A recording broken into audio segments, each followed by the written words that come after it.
আসসালামু আলাইকুম। নরসিংদী জেলার রায়পুরা উপজেলার আমাদের রহমতগঞ্জ রাধাগঞ্জ বাজারের খুচরা সবজির মূল্য জেনে নিন।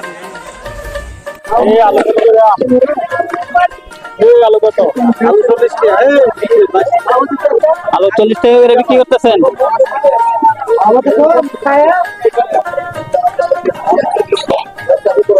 বেগুন কত করে বেচতেছেন? বেগুন কত করে বেচতেছেন? 80 টাকা কেজি।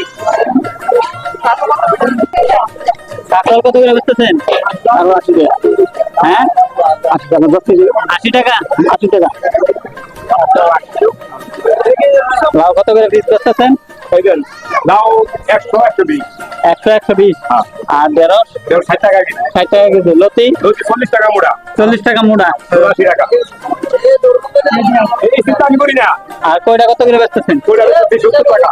70 টাকা। পটল 60 টাকা। পটল 60 টাকা। বেগুন বেগুন 100 টাকা। কাঁচামরিচ কাঁচামরিচ 400 টাকা কেজি। 400 টাকা কেজি। হ্যাঁ।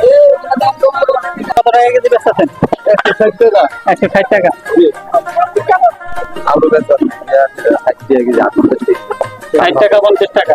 আর পেঁয়াজ 100 টাকা। 100 টাকা কেজি। রসুন রসুন 200। রসুন 200 টাকা কেজি।